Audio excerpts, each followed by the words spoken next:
Now, when we're talking about common law jurisdiction, we have to have a loss of life, liberty, or property. Now we come to the subject, now that we've taken a look at the jurisdictional brief. Here's your brief. Here's your issue. There's no loss of life, liberty, or property, so therefore this court has no jurisdiction over me. All right? There's the issue.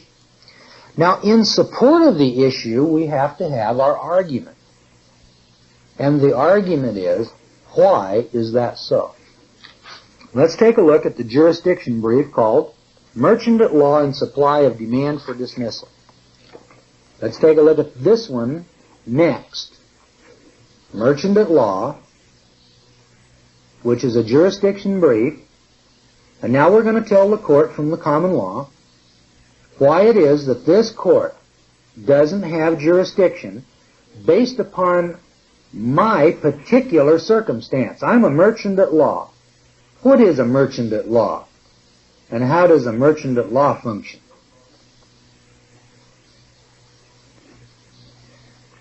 Let's take a look then at what a merchant at law is, how he functions, and why it is that our common law is no longer functioning, and why when you walk into a courtroom they're called courts of law, not courts at law, and why there has been a merger of law and equity. Let me make this bold and brash statement, and then let's take a look at what our Congress did in 1933 with our gold and silver and with our money. The common law is inextricably tied to property or land. That land is convertible to gold and silver. When you walk away with gold and silver, it's convertible back to land. When the Israelites crossed the Jordan River, they were the first persons or people or group or nation of persons who walked across, picked up some real estate and said, this is mine, and put boundary markers out, and it was against the law to move a man's boundary marker. And in the Jubilee year, that land always reverted back to the original owner. It went back to the family to which that land belonged. Now, there's something about that that's unique and different that no other nation, no other group of people have ever adhered to except the Western democracies or the United States, Canada, Great Britain, South Africa, Australia, etc. Those countries claim, and the people of those countries claim the land. In Russia, there's no misunderstanding about who owns that steel mill or who owns that land. In the United States, we claim ownership, but we don't really have ownership. And we haven't had ownership of our land since 1933. You are a feudal serf on the government's land, and here's why. The accused, then, can find no other term to define his status as a free and natural citizen than that of a merchant and trader at law on a cash basis. Merchants and traders, for this application, share one trait. They both deal in goods and merchandise in their business transaction. The unfortunate fact is that since 1933, we Americans have all been compelled to speculate on the value of the Federal Reserve note, or more specifically, evidences of choses in action for currency or cash. Not having recourse to the standard gold dollar, lawful money, which comes to us from the Coinage Act of 1792, with it standing in the common law as payment. You see, the common law is supported by being able to pay your debts at law. Today, you don't pay your debts. You tender your debts. It's like a game of old maid. You've got a Federal Reserve note that you took and you gave for it goods and services. And now, in order for you to replace that, chosen action, in order for you to get something for that piece of paper, you've got to pass that fraud off to someone else. The use of choses in action as legal tender for debts is but traffic or commerce in bids against the goods and services of America's market, compelled upon us by act of Congress in the form of House Joint Resolution 192 from June 5, 1933, which suspended the gold standard and placed a moratorium on the payment of debt. Now, the average guy out on the street says, so what? Big deal. Well, the big deal is that you just lost your rights when you lost your right or your absolute duty and obligation to pay your debts at law. You now tender your debts in equity. And in fact, you don't pay any debts. You don't pay for anything. The Federal Reserve then, as a consequence, owns everything in the nation because theirs is the only money. It's a system of private money. There is no public money at law. So we've been then effectively reduced as merchants in equity. You are in fact a merchant and trader in equity, unless you claim your right to be a merchant and trader at law. To state then, as the accused has, that one is at law, is to repudiate such acts of Congress and resume the status of the common law, even though one cannot pay debts at law with lawful money of the United States.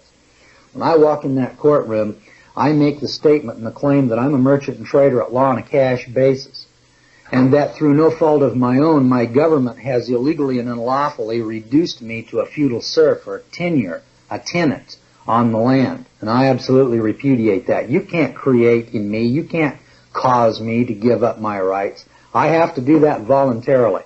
And I'm in here to tell you plainly that I'm not volunteering. A free and natural person is without recourse to such money of account, and he uses the merest cash substitute for all transactions. Therefore, the status of merchant and trader at law on a cash basis. If I had gold and silver, I'd deal in gold and silver, but because, and through no fault of my own, my government has taken it away from me, I'm using Federal Reserve notes because it's compelled upon me. Congress created by the people through the Constitution is without power to overthrow the common law of Article 1, Section 10 on tender or contract, nor the Bill of Rights, which serves as the people's further restrictions on government. You see, government does not have the capacity. Government, the Congress, does not have the jurisdiction to repudiate or rescind the Constitution without a two-thirds votes of Congress and a 75% vote of the states. And yet they have done that by a simple House Joint Resolution in 1933. But they didn't compel it upon the people. They just said, we're going to do this, and the people lined up at those commercial banks and turned their gold and silver in voluntarily. Those people never asked the question, what are you going to do to me if I don't give you my gold and silver? So here's the people in 1933 giving their substance to the bankers and taking the bankers' promises to pay. And they all did it, and they all did it voluntarily. The accused then feels compelled to notice to the court that where I am, let's see if I've lost my place. These further restrictions on government. Let's start in the middle of that paragraph on page 2 where it says, acts of Congress which affect a derogation or an outright overthrow of a citizen's status are patently unconstitutional and void ab initio. Nor can any court of the state compel such an implied contract upon citizens at the common law. Boy, those are powerful words. Now let me explain that to you. We're saying then that the Congress has no jurisdiction to take away from us our gold and silver coin. They didn't do that. We did it. We lined up at those banks and we gave it away. Citizens aren't out demanding gold and silver coin from their representatives. They don't even know that gold and silver coin is important. But without gold and silver coin, there is no tie to the common law. And that's why we have equity jurisdictions in all of our courts, because you don't have any way to pay your debts at law. Now, I know that's a little complex and it's a little hard to swallow at first blush, but by the time we get through this, I think you're going to understand why it is that our common law has been done away with. It's been done away with not because we voted it out or the common law has been superseded or voted out of our lives or something. The common law is there and it's stuck there because the Constitution is still in full force and effect. But we're not using it. We're not claiming it. We're not demanding it. We're not that belligerent claimant in person who walks in the courtroom and makes his demands at the common law. The accused then feels compelled to notice the court that the accused claims this status, so rare today but absolutely imperative and pertinent to this case. How this affects the court's jurisdiction in the area of the person and the ability of the court to effect a remedy are as follows. Here comes your preventive or your penal remedy. Here comes your contract. You see, Here's what happens when you go to a bank. You got a check, or you've got gold and silver. Gold and silver is property. And the people took the gold and silver into the bank, which was their property, which was an absolute allodial or allodium right. It was the tie to the land. It was property. They gave it to the bank, and they deposited it, or they exchanged it for a paper note. The paper note is a promise to pay. They gave up title to property for an equitable interest in recovery of the property. So the property title, ownership, moved to the bank, and the person who turned in his property, his allodial right, got an equitable interest in the property and a right to recover. Master-servant relationship. The master holds the gold, and the servant holds the claim by which maybe the master someday will make payment. And so we all reduced ourselves to the status of serfs on the bank's land. Now, who owns and controls the banks? They're all corporations, and so the sovereign legislators, the sovereign states, own the banks. You know, in the Soviet Union, they're not hypocritical. The state claims to own the land, and the state claims to own that steel mill. In this country, we like to say that the land belongs to the people and it's in private ownership. That's poppycock. You show me any allodial land in the United States. I happen to know of 10 or 15 pieces of allodial land in the United States, and all land is basically allodial, but now the banks and the mortgage companies all have title to that land. And all we the people, all we're left with is the equitable interest. So we're all in equity. Why would anybody in equity go into a court and claim his rights at law? Because there aren't any rights. It's a contractual interest. The bank has the gold and the silver, and they're the master. We're the serfs, we're the tenants on their land. And what we do here is we claim that we're landowners. We're not landowners. We are people that have equitable interest in land. And our government, take a look at it. Doesn't the EPA tell the steel company how much smoke they will emit? Doesn't the Department of Labor tell the steel company how much they will pay? And doesn't the Department of Commerce send out letters and demands upon businessmen to fill out these forms and tell us and let us know how much your business is? And doesn't the IRS come in and audit your books and records and make you pay taxes? There isn't anything free about business in America today. Now, there may be a few merchants and traders at law that are operating at law under the Constitution and are free from that kind of harassment, that there's one in a million. And I dare say you're probably not one of them. Congress created by the people through the Constitution is without power to overthrow the common law of Article 1, Section 10. Only we could do that. No constitutional amendment has ever been passed to overturn or overthrow Article 1, Section 10. And yet common law, well, I shouldn't say common law, but people who are claiming common law rights are going into the courts screaming and yelling Article 1, Section 10 off point.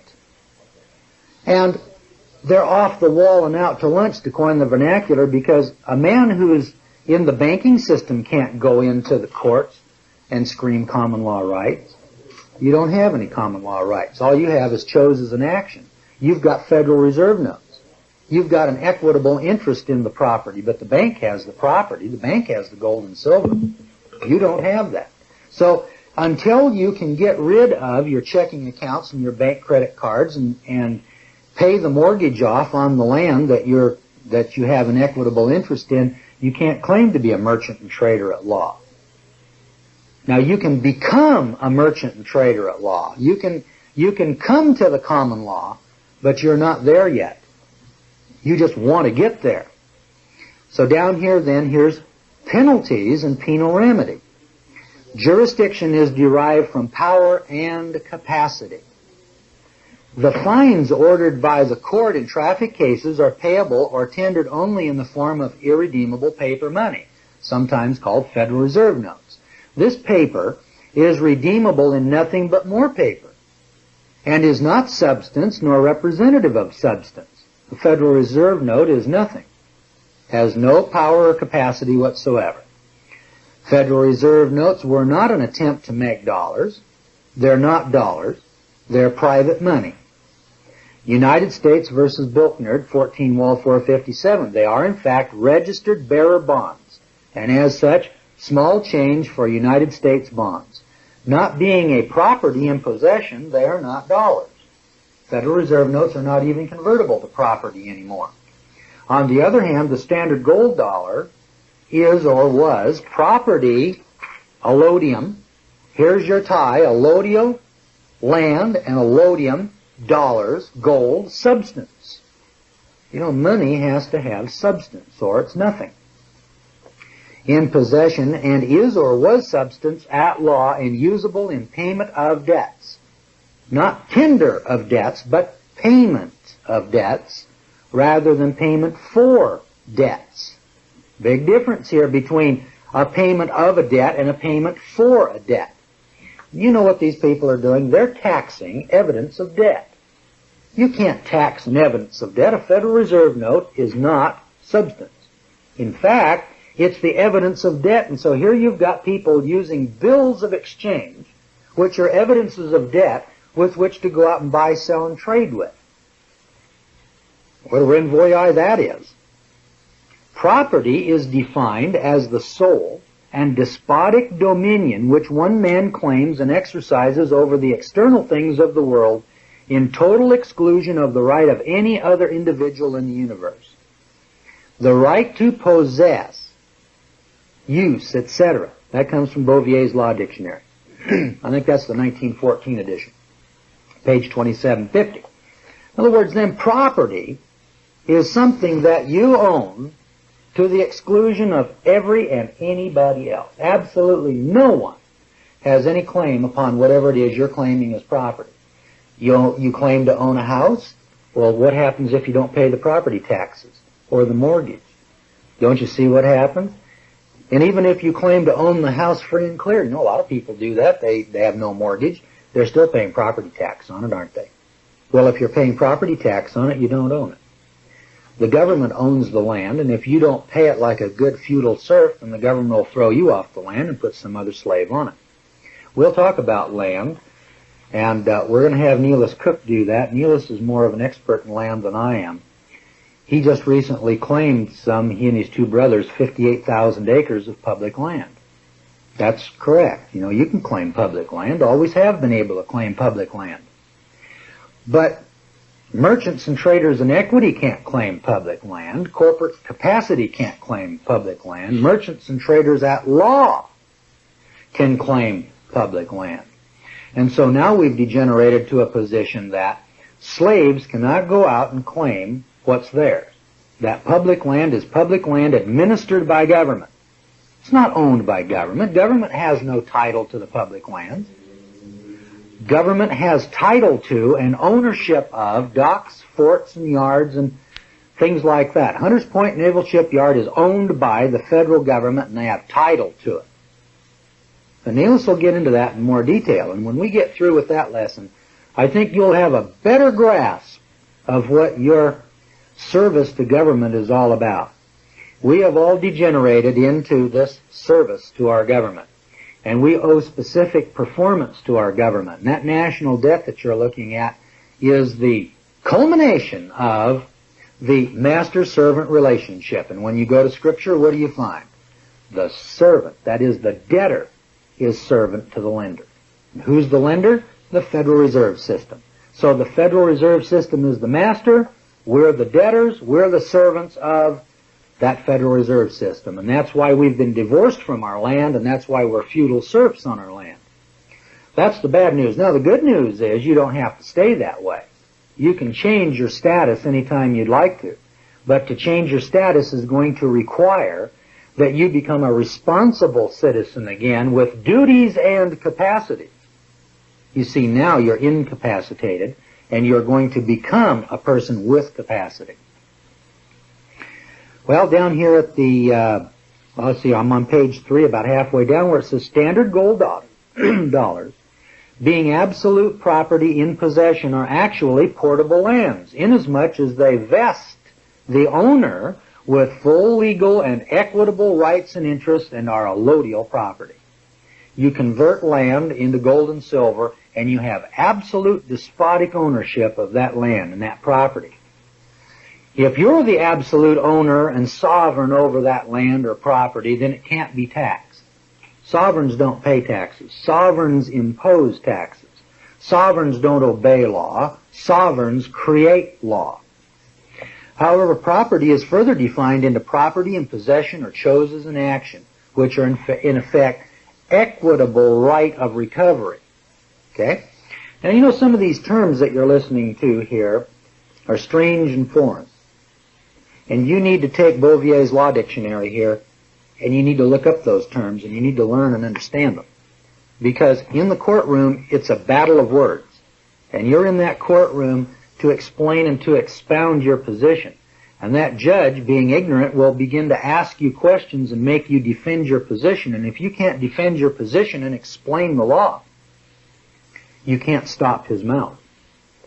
You know, a good parliamentarian is able, because he knows his position, to stop the mouths of those fools who would want to argue with him.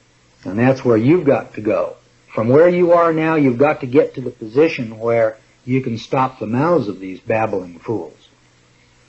The truth that there are no dollars in circulation today becomes apparent when we define choses in action. They are a right to receive without action. Bouvier, page 483, I believe that's also 1914 edition. In order to properly explain this, a distinction must be made between the security of the evidence of the debt and the thing, the substance that is due. A deed, a bill of exchange, or promissory note may be in the possession of the owner, but the money or damage due on them are no less choses in action. This distinction must be kept in mind.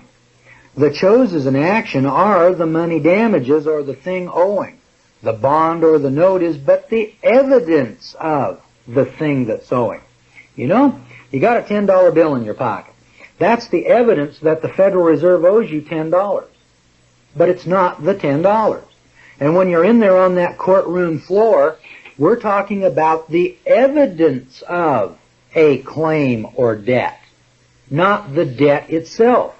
And so we want to get to a place where we have gold and silver convertible to land so that we can get back to our common law. That's what we really need to do. And in the interim, we need to disclaim the equity that has been foisted off upon us.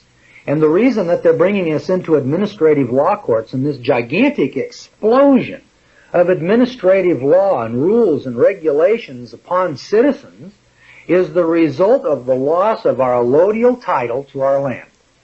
We are now feudal serfs on the land. And as long as we're feudal serfs on the land, then the Federal Reserve has every right to regulate and govern and administer all of these rules and regulations to protect their property. Now you're going to say, well, how did the Federal Reserve steal our property? They didn't.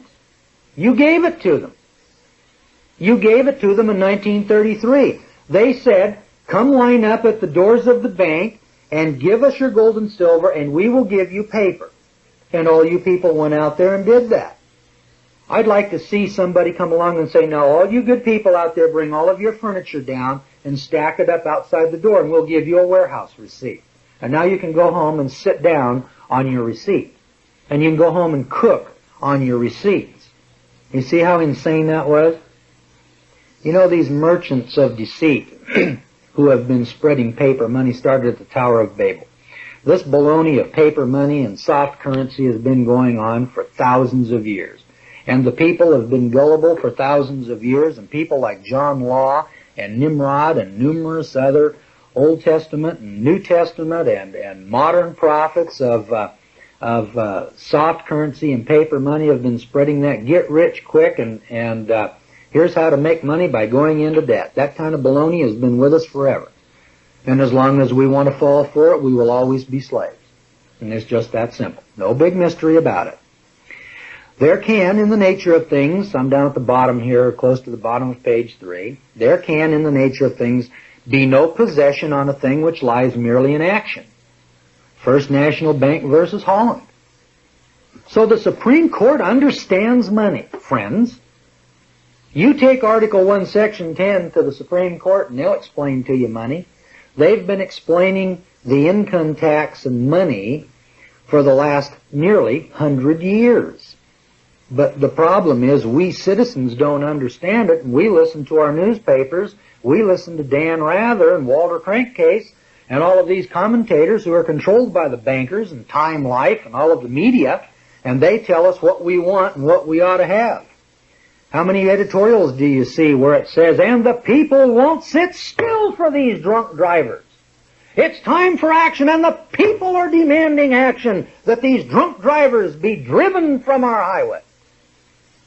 Now, that's what my newspaper tells me. I don't know about yours.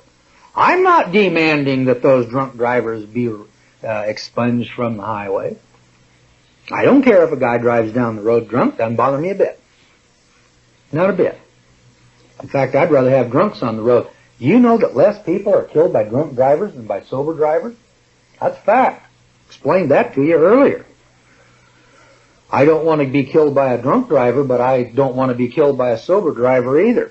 And especially those sober drivers with brown eyes and brown hair. Boy, you got to watch out for those sober drivers. Boy, they're a real threat on the roads. Bottom of page 3. And as the court's ability to order a fine paid, boy, there's a statement. Here's your jurisdiction. You're in the court, and the court's going to order you to pay this fine. Now, how are you going to do that? I laugh at judges. You know, sometimes I'll go in the courtroom and say, how'd you want me to pay that? I want you to pay it with money. What is money? Now, Mr. Gordon, we don't want to get involved in one of these long diatribes here on the money issue. Why not? I'll be happy to pay you. You just tell me how I can do that. It should be interesting to note, in the absence of fraudulent transfer or other such fraud as would be positively or would positively impede an action at law, the proceeding in garnishment or equity will not subject the choses in action of the debtor to the payment of his debts. Here's a Supreme Court case. You can't subject the debtor to the payment of his debts unless he's got the substance with which to pay it. It is obvious that the paper currency here in question and that is contemplated by this court as payment of a fine are in fact in operation of the law. But evidences of choses in action, the difference between the two species of property are carefully explained in Knox versus Lee. Now here's a quotation from the Supreme Court, 12 Wall 522, of how this chose in action works. We will notice briefly an argument presented in support of the position that the unit of money value must possess intrinsic value. The argument is derived from assimilating the constitutional provision respecting a standard of weights and measures to that conferring the power to coin money and regulate the value. It is said, there can be no standard of value which has no value itself. This is a question foreign to the subject before us. The legal tender acts do not attempt to make proper a standard of value. We do not rest their validity upon the assertion that their emission is coinage or any regulation of the value of money, nor do we assert that Congress can make anything that has no value money. The court says the Congress cannot make anything money that has no value. What we do assert is that Congress has power to enact that a government's promises to pay money for the time being equivalent in value to the representative of value determined in the Coinage Act. Yeah, the Congress can say, I'm going to give you this piece of paper. In 10 years from now, you can come get gold and silver for it. But they can't create fiat money. And they haven't. Congress isn't issuing fiat money. That's Federal Reserve money that you're using out there. That's private money. Hell, you might as well go out here and get monopoly money and go buy, sell, and trade. You know, there's trade groups all over the country, you know, and they're called units. You probably maybe even belong to one of these exchange clubs of some kind where businessmen barter back and forth. And what do they use? Well, they use what's called exchange credits, or they'll hang some other label or value on it. And they say, well, this is equal to the value of $1. Baloney. It's equal to the value of a Federal Reserve note, which is nothing more than a commodity in the world market, And it's like copper or gold or silver or any other commodity, potatoes, wheat, honey, beans, and it fluctuates in value with supply and demand. The more Federal Reserve notes that are floating around, the less it's worth. And the less there are, the greater its value.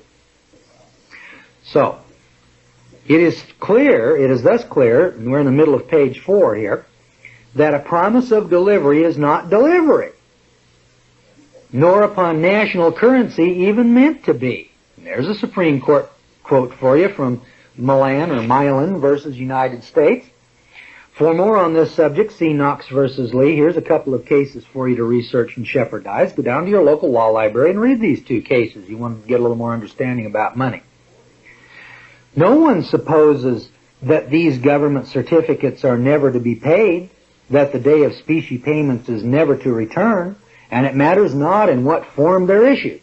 The principle is still the same. Instead of certificates, they may be treasury notes or paper in any other form, and their payment may not be made directly in coin, but they may be first convertible into government bonds or other government securities. Through whatever changes they may pass, their ultimate destiny is to be paid. And those Federal Reserve notes will be paid. They probably won't be paid to you. It'll probably be paid to some international banker over in Brussels or down in South Africa. It should be clear that money is a substance and not a promise, though the promise may be compelled of acceptance, and that's what happened on June 5th, 1933. You see, up until that time, a man came to you and said, I'm going to pay you, Sam, and here's the $20 that I owe you. You'd tell him, I want $20 in substance. I gave you potatoes and I want gold.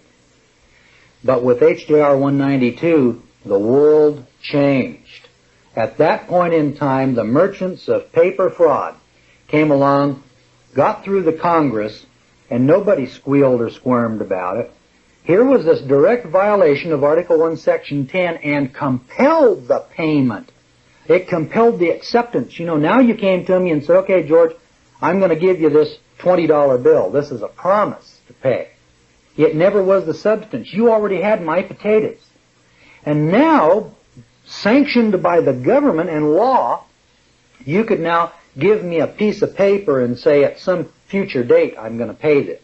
So I took that fraud and I looked around and I said, I'm going to pass this off on that guy. And from that day to this, that's all we've been doing is passing these frauds off. The only thing that makes that $20 Federal Reserve note of any value to you is you're pretty secure in the knowledge that you can take it down to Safeway or Kmart or somebody and you can pass it off to them and they'll pass it off to somebody else. Confidence. That's all that you've got in money. It's a confidence game.